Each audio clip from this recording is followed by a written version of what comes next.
Like any other sport, pro wrestling has had video games based on it going back as far as most people can remember. At the forefront of those games are WWE, the top wrestling promotion in the world. They've put out video games across every system from the Super Nintendo to the PlayStation 4. I'm KB the Mark from WBPTV, and this is the best WWE video games ever. Now, without further ado, let's cue that intro.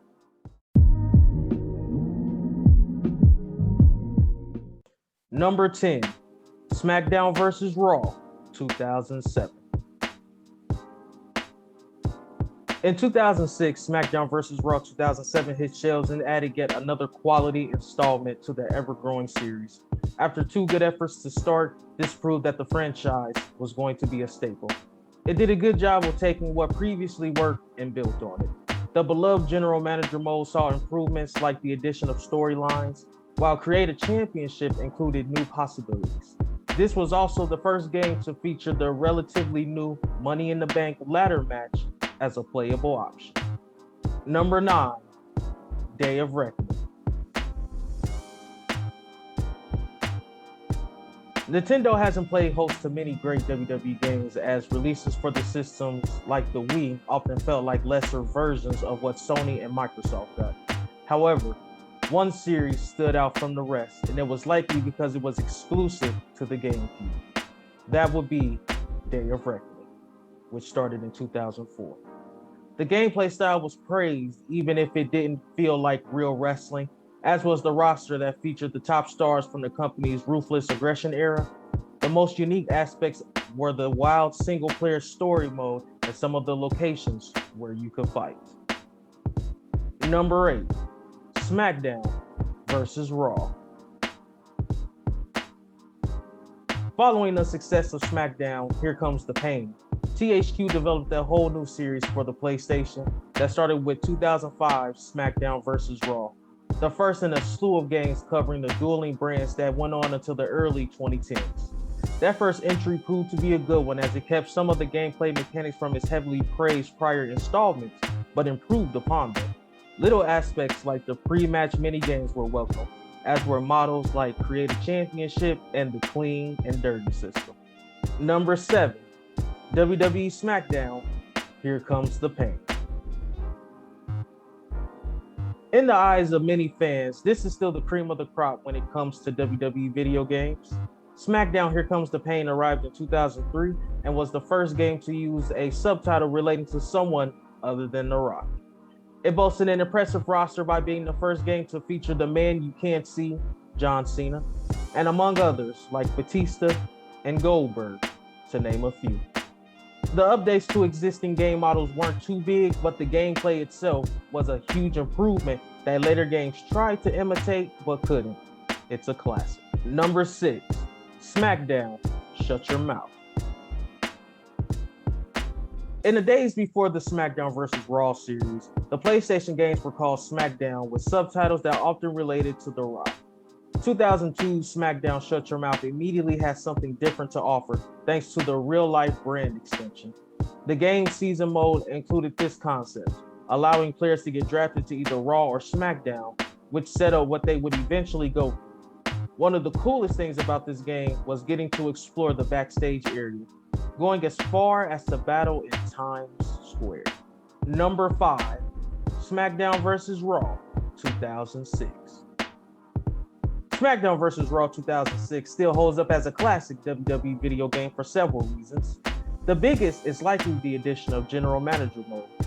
With Raw and SmackDown as different brands, this allowed players to pick one and compete against the other for ratings. The mode is so beloved that gamers clamor for it to be brought back in future installments. This version also introduced match types like Buried Alive and Fulfill Your Fantasy among the 100 plus possible matches that could be played. Number 4, SmackDown 2, Know Your Role. This might come as a surprise to many fans because SmackDown 2 Know Your Role isn't often named among the best WWE games. However, according to the ratings on Metacritic, it scored the highest and is certified as must play, which no other WWE game has been labeled. It was the final WWE game released on the original PlayStation and remains the highest selling sports game on the platform. There were additional creation modes, a deeper story mode, and an expanded roster that included unexpected unlockable names. Number 3, WWE 2K16. The roster is exceptional, an amazing NXT selection, countless current superstars, and tons of legends. Universe mode is brilliant, and so is this year's iteration of the 2K Showcase, and the revamped My Career mode is awesome. In-match gameplay is technically sound and often thrilling to play, and the creation suit has somewhat been improved on. Needs more recognition. Number 2, WWE 2K19. WWE 2K19 earns the top spot on this list as the best WWE game of the decade. Despite the previous 3 2K games being solid, WWE 2K19 was able to improve even further in various areas. It appeared the game developers had finally found the proper way to implement game mechanics, as WWE 2K19 has the smoothest gameplay on this list. With all of this being said, it's mind-boggling that WWE would allow the developer of this game to be replaced during the making of WWE 2K20. Number 1, WWE 2K14. The first WWE game under the 2K banner was WWE 2K14 in late 2013. WWE 2K14 came with great anticipation because of 2K's reputation with NBA games, as well as what was promised in this one. Although the game still suffered from various WWE 2K issues that have been discussed, this was the first game that truly allowed gamers to play as almost any wrestling star from the last 30 years. WWE 2K14 featured a great deal of WWE history and plenty of DLC from WCW stars as well. Do you agree with our list? What game would you add to the list? Let us know in the comments below. Once again, I'm KB the Mark, signing off. Until the next one. I started with nothing and came out a king. I've been the one that's been ballin' for rings. It's been me and my team and we chasing the green. My team be the shit, we ain't ballin' for free. My team be the shit, we ain't ballin' for free.